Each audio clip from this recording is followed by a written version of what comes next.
It is time for me to piss off some motorcycle dealers. What's up, everyone? It's Alex. Viewer question time again, and today's is gonna be a fun one. Today's question/comment comes from Dom, and Dom says, being you worked in sales at dealerships, could you do a video giving advice for negotiating price in general and specifically with dealerships? You asked for it, Don. Here you go. If any of my viewers own a dealership or work at a dealership and don't want to see me crap all over your mojo, now's the time to abandon ship. So I'm going to give some tips real quick on negotiating for a motorcycle. I'm going to specifically come from the angle of negotiating with a dealer for a motorcycle, but most of these tips will also carry over into negotiating with a private party individual for a motorcycle. First things first, you need to have the information and the ammunition necessary to know what you're talking about for that motorcycle when it comes to price and current market value and what it is worth. So whatever motorcycle you're looking at, dealership, private party, whatever bike it is, the very first thing I would do is get on Google and get on CycleTrader and get on eBay, all of those things, and do a quick search for that motorcycle and see what the average price is that people are asking for those motorcycles. That's going to give you a good idea of what that bike should sell for used, okay? And we're going to talk new as well. That's a whole little bit different thing. New is going to come a little bit later, but we're going to start with used. Get on Google, CycleTrader, eBay, all of those things. Figure out what that bike should sell for used. What's the average? You can find lows, you can find highs. Somewhere in the middle is going to be the average that that bike should sell for with the relative mileage it has. Give you a good idea of what the value used should be for that motorcycle as an average on the whole. You can also look at things like NADA and Kelley Blue Book. They're not going to be necessarily quite as accurate as getting real-time information from Google and CycleTrader, because NADA and Kelley Blue Book, they basically just take a sampling at a few different points throughout the year, especially NADA. They basically just take a sampling and a poll from auto dealers and motorcycle dealers at certain points throughout the year. They only publish about 4 times annually, and their website I don't think updates much faster than that. So NADA and Kelley Blue Book can help you on average values as well, but I think it's much more helpful for you to get that information real time from Google, CycleTrader, eBay, etc. See what people are asking for them, see what the average going rate is for those motorcycles. Next thing you need to do is you need to look the used motorcycle over very carefully and get a really good idea of the current condition of it. Is there anything wrong with it? Most dealers, if there's something wrong with it, are going to fix it, they're going to repair it, they're going to make sure it's good to go before it leaves. But there could be little quirky things wrong with it here and there. You might have scraped up foot pegs, you might have tires that only have 500 to 1,000 miles left on them. So give the bike a really good look over so you can have more ammunition at your disposal for if there's anything wrong with the motorcycle that you know you're going to have to put money into right off the bat. You can mention that and use that as a basis for negotiation as well. The next thing you need to do if you're looking at a bike, used bike at a motorcycle dealer especially is, or even private party, how long have they had that motorcycle? A lot of times you can ask, how long have you guys been sitting on this? If they've only had it for a week, they're probably going to be much less likely to cut you a deal on it. If they've had it for 6 months to a year, trust me, the dealer wants that thing to go away. It could be a fantastic motorcycle. For whatever reason, they didn't sell it. Maybe they were asking too much money. Maybe it's just a really specialty kind of bike that not a lot of people are looking for. But if you can, find out how long they've had that motorcycle, because a dealer especially is going to be motivated if a bike's been sitting there for several months or longer versus if a bike's only been there for a few days or a week or 2 weeks or something like that. Next tip, and probably the biggest tip I'm going to share with you, and one that dealers are going to be the most mad at me for, whether you are paying cash for the used motorcycle or financing it, or in general, whether it's new or used actually, if you're looking at a motorcycle or anything at a dealership, whether you're paying cash for it or financing it, do not disclose that information up front.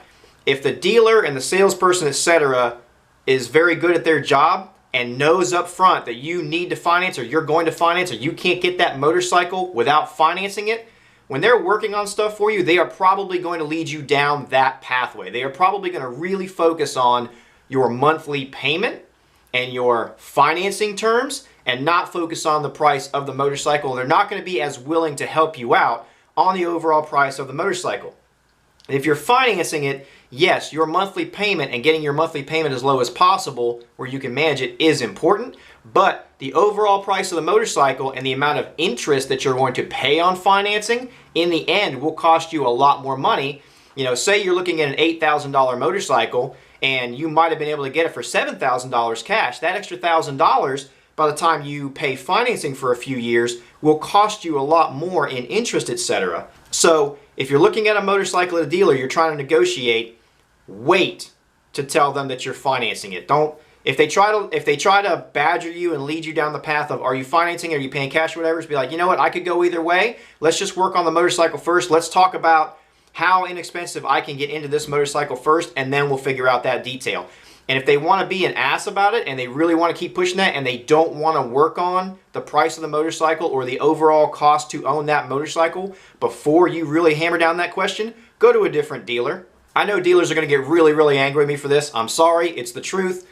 At the end of the day, the price of the motorcycle and what you can buy that motorcycle for should not matter whatsoever, whether you're financing it or paying cash. If the dealer can sell you the $8,000 motorcycle for $7,500, they can sell you the $8,000 motorcycle for $7,500 whether you're paying cash or whether you're financing it. It doesn't freaking matter to the bottom line of that motorcycle. The only reason that matters at all is if they're financing it, then you can end up rolling in some warranties and some other stuff to help you protect the motorcycle. They make money on those too. That's why they would rather you finance the motorcycle, because then they can just talk about your monthly payment. And I get it. Dealers are out there to make money. I used to work for a dealer. I was out there to make money too. I'm just being honest with you guys since I don't work for one anymore. This is the God's honest truth. If you're going to go to a dealership, which is fine, dealerships a lot of times can provide you with a nicer motorcycle and you can have some protection and assurances because at least you know where the dealer is. You can come back to and complain if you have a problem. But if you're looking at a dealer, you need to focus on the price of the motorcycle and working on that before you discuss your financing or anything else, which, and like I said, dealers are going to get really mad at me for that. So in general, if you go into buying a used motorcycle from a dealer or from a private party, keeping in mind that you need to research what that motorcycle in that year with that many miles should average sell for across the board online. You focus on the overall condition of the motorcycle and make sure that you know and you have pointed out things that are going to cost you money after you buy it. And you make sure you focus on negotiating down the overall price of the vehicle before you work on financing or anything else like that. You're going to have a much, much better time working on negotiating for that motorcycle. And when it comes to the actual negotiation yourself, you just sit down and go, look, I know you're asking, for example, $8,000 for this motorcycle. I know there's going to be some sales tax on top of that, and there's going to be some fees associated with titling and registering this motorcycle. Great, okay. I've done my research. I know that the average selling price of these motorcycles is $7,000 across the board online. I can get it in multiple other places for $7,000. I would rather shop local. I would rather give my business to my local bike shop, but there's no reason for me to pay, $1,000 more than what this thing average sells for. Are you guys willing to sell it for average market value and earn a customer? I understand I have to pay taxes and stuff on top of that. There is no getting away from that, but are you guys at least willing to sell it for average market value? You can hit them lower than that. Say they want $8,000 for the bike, average online is $7,000. You can come to them and say, hey, I've looked up these bikes online. I've seen what they should go for. I really don't want to give more than $6,000 for this bike, or I really don't want to give more than $65,000 for this bike, and just see what happens. Most of the time, they're going to want to meet you in the middle somewhere.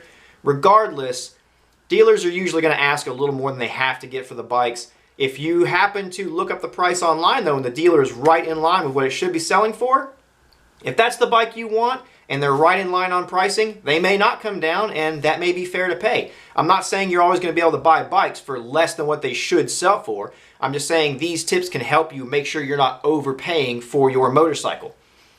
That being said, now I want to talk about brand new motorcycles and brand new vehicles at dealerships. The biggest thing that you need to know and you need to understand for those is, again, go on Google, get on CycleTrader, do some searching around and see what other dealers are selling those vehicles for. Make sure your dealer is not charging more than 6 other dealers that are within driving distance of you.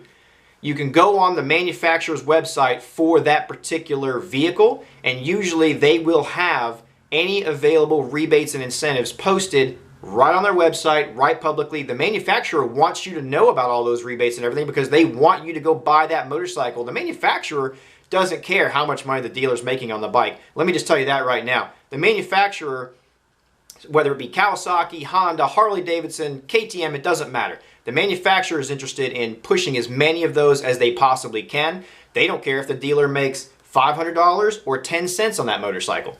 So whatever bike you're looking at, go to the manufacturer website, see if there are published rebates on that motorcycle. Use that information then to discuss with the dealer, hey, you know, this bike retails for $79.99. You guys still have it for sale for $79.99, but Kawasaki says there's $1,000 off on these motorcycles. So what can we do here? See what they say. Brand new motorcycles, the dealership wants to move them, okay? They can get more of those. There is no motorcycle out there that's brand spanking new the dealer either can't get more of, or it's a discontinued model and they don't want any more of them. So make sure you know what the rebates are. Make sure you know what similar motorcycles, brand new, are selling for at other dealers within your reasonable driving sales area. You know, if you live on the east coast of the U.S., don't be looking at bikes in California and trying to hold your dealer to it because that's a whole different region. There's a lot of costs involved with getting the bike from there. But, you know, within a few hours driving, compare prices online, know your stuff. The biggest thing I want you to take away from this video is have the information, know your stuff, know what you're talking about. The bike you want to get, know what they should sell for, whether it's new or used. Do your research. That's the biggest thing that will help you in negotiating for a bike. And just come right out. Don't play games. Come right out and tell the dealership, hey, this is what I want. This is what I'm looking at. I've done my research. I know it should sell for about this amount of money. I would love to do business with you locally. What can we do here? Earn my business. Take your best shot. Come on. Earn my business and see what they do. If they're completely not willing to work with you and they just want to overcharge and they don't want to match prices or they don't want to come to what at least should be a good average for that bike, go to a different dealer. That's all there is to it, okay? I hope that's helped with negotiations some. Private party is basically all the same rules, you know, and with private party, make sure you look bikes over really, really well because there can be little hidden things that are going to cost you money after the fact. If you have a friend or you know someone that knows a lot more about bikes than you do, take them with you to look at private party bikes. But hopefully these tips have helped on negotiation. If not, ask me more questions, ask again. I'll go even more into it. I don't want this video to be 20 minutes long, okay? I'm Alex. Peace.